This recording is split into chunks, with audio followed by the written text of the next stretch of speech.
This monitor was made for video editing. Yes, in a time where computer monitors are trying to do everything, productivity, web browsing, gaming, it's really nice to see a monitor specialize in one thing. In this case, video editing, and provide features that are designed to make the experience better. This is the BenQ VideoVue PV3200U 31.5-inch monitor, and as the video in the name VideoVue suggests, this monitor is aimed squarely at video editors. And in this video, I'm going to be reviewing this monitor from the perspective of a video editor and telling you if it's a good purchase. Also, for the sake of ethics, I want you to know this video is not paid or sponsored by BenQ, but they're a company that I've bought monitors from in the past and that I've really liked. So whenever I saw them at NAB and at B&H's Build Conference, I practically begged them, can I review some of your monitors?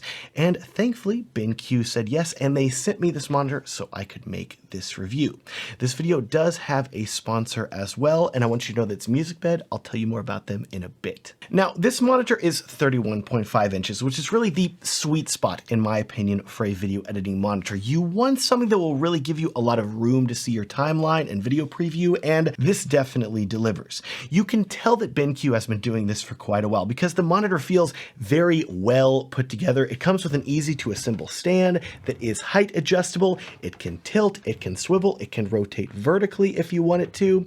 And then on the back, as far as inputs go, here's where it gets slightly weird, because while it has 3 HDMI inputs and 1 65-watt USB Type-C input, there is no display port input, which is strange. I don't know if I've ever bought a monitor that did not come with a display port input, as that is a very common output from a graphics card. But whenever you consider that the monitor doesn't even come with an HDMI cable in the box, just a USB-C cable, it does feel like BenQ recognized that a lot of video editors use a Mac, and they tried to cater a lot of the features of this monitor to them. Otherwise, for inputs, there's a built-in USB hub with 3 USB-A and 1 USB Type-C outputs, and there is also a headphone jack, which leads us into talking about what you probably first noticed about this monitor, because I know that I did.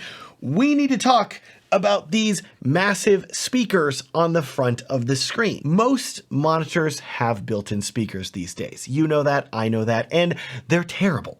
So BenQ asked, what if monitor speakers didn't suck? The VideoVue has 2 front-facing speakers and, even more surprisingly, a small subwoofer in the back, which you can see through the grill, making it a 2.1 channel system. But how do these speakers sound? The monitor has different EQ presets, and out of the box, it's set to studio, which is pretty flat and neutral EQ, which is what you would ideally want if you are mixing audio, but it's not super exciting. I wasn't overwhelmed whenever I first heard these speakers. But if you are watching a movie or gaming, or you want just a little more oomph while you're mixing your audio, there are different presets, and they really open things up and show you what these built-in speakers are capable of, because switching to cinema mode was a dramatic difference in terms of range and bass. These are easily the most impressive speakers I've ever heard built into a monitor, and while they will not replace a good set of studio monitors, if you are someone who commonly finds yourself editing using laptop speakers, these built-in BenQ speakers are still a very nice jump over that.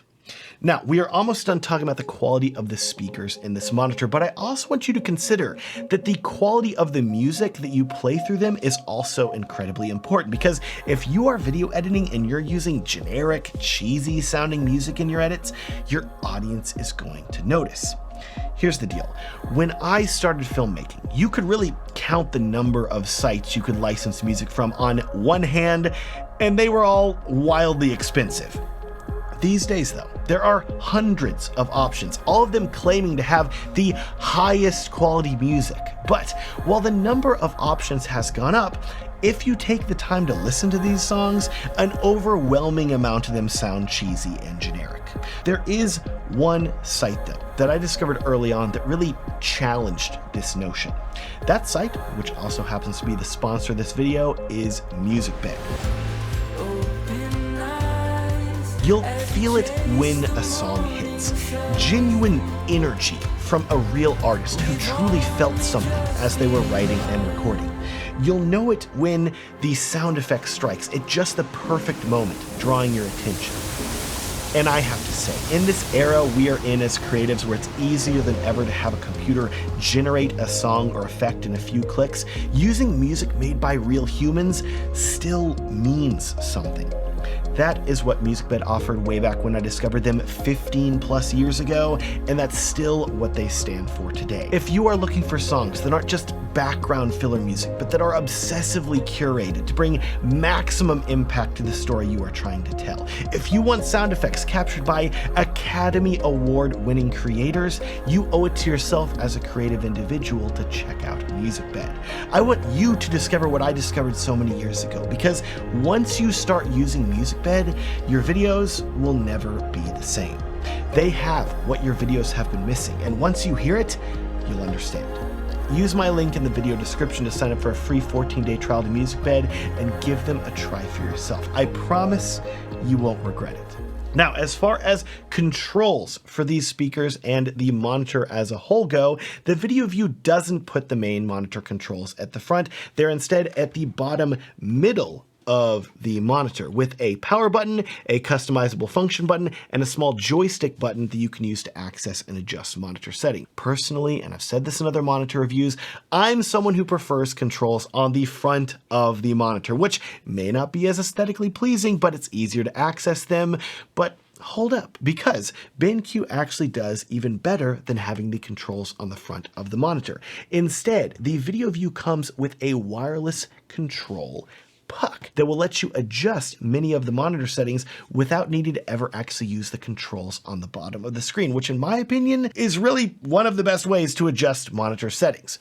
And let me just say, there are a lot of settings. You can use the dial to adjust things like the brightness or the volume, or to switch between color space presets. There's even a switch where you can use this control puck to switch controls between up to 3 different BenQ monitors at the same time, which is really great. I have better news too. If you do not want to use this puck or the controls on the bottom of the monitor, BenQ also has a software app called Display Pilot 2 that you can download to your computer that will let you adjust all of the monitor settings with your mouse, which is really the ideal way to do it, in my opinion. Of course, though, all of this control for the monitor wouldn't matter if the screen quality sucked. So let's talk about how well it performs. First of all, this is a 3840 by 2160 Ultra HD 4K resolution screen that refreshes at a maximum of 60 Hertz. And if BenQ was advertising this as a gaming monitor, I would be worried, because at maximum, it's only going to be able to work at 60 frames per second. But in the world of video editing, I don't think 60 FPS is a deal breaker at all. It should work great for that purpose. There is one oddity that I want you to be aware of, though, when it comes to the refresh rate, and that has to do with the USB hub built into this monitor, because if you connect your MacBook to the monitor using USB Type-C and you have the monitor set to 60 Hertz, it's going to limit the USB hub speed down to USB 2.0 speeds, which are very slow. If you want the USB hub to reach faster USB 3.2 Gen 1 speeds, you will need to lower the refresh rate of the monitor from 60 down to 30, which is a big bummer. You'll still be fine if you're editing 24 or 30 FPS footage, but this is still a really annoying limitation. Next, as far as the display panel itself goes, the VideoVue is using an IPS panel. So there's unfortunately no boosted contrast like you would get from using an IPS black panel, and no ultra high contrast true blacks like you would get with a OLED screen. But I will say, after all my testing, this does appear to be a very competent and color accurate panel. It comes color calibrated and CalMan verified out of the box, and it comes with a color calibration report for your specific monitor that you have purchased.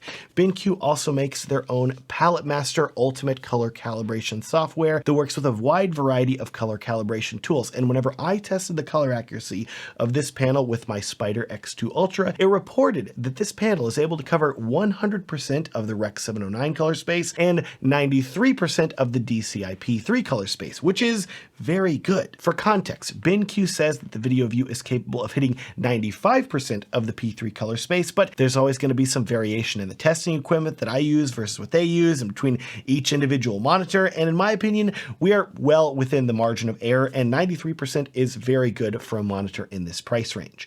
In short, if you are someone editing YouTube videos and corporate and commercial videos for clients, this monitor will be extremely accurate and work very well for video editing. But if you are editing HDR content, this monitor is HDR certified, but only up to 400 nits of brightness. So this monitor can show you very accurate HDR colors, but it's not going to give you the extreme levels of HDR brightness that you may be wanting. So in that situation, you may be wanting to look somewhere else. And that really leads us into talking about the price of this monitor, because at the time of recording this video, BenQ has it listed for an MSRP of $800, but it's currently discounted for $150 off, down to $650. Overall, for a monitor that's branded as being video-centric, it feels like a really complete package with great color accuracy, easy controls, and especially whenever you consider the built-in speakers, which have always been really an afterthought on monitors until this one. And considering that audio is such a big part of video editing, it makes a lot of sense for BenQ to include them in this monitor. That said, the $500 to $1,000 monitor space is very competitive, with QD OLED monitors with much better contrast coming in close to $1,000 now if you have a bigger budget. And on the lower end, at the time of recording this video, Asus has their PA329 CRV monitor with very comparable color accuracy and brightness specs to the BenQ VideoVue, coming in at $600. So the VideoVue at $650 is a bit more in the middle, and it's really going to be up to you if the built-in speakers of this monitor make it worth the $50 premium. Personally, I wish it were just a little bit cheaper, because then it would really be a no-brainer recommendation over the Asus, but it's not quite there. Check the pricing though down in the video description, because who knows, maybe it's on sale for an even cheaper price, and I think you're going to be really happy with this monitor. And while you're down in the video description, you got to check out my Edit Videos Like a Pro guide. This guide is completely free for you to check out, and it's going to show you the biggest rules that I follow as a video editor to make my videos look as good as possible. These rules took me years to learn, and you're going to learn them in a few minutes with this guide, which is going to help you dramatically improve your editing instantly. So go check it out at the link in the video description. It's completely free. I would also love to hear your thoughts about this monitor in the comments. Please like this video if you enjoyed it. Subscribe if you want to see more videos about filmmaking and video editing and video monitors. Thanks so much for watching, and have a great day.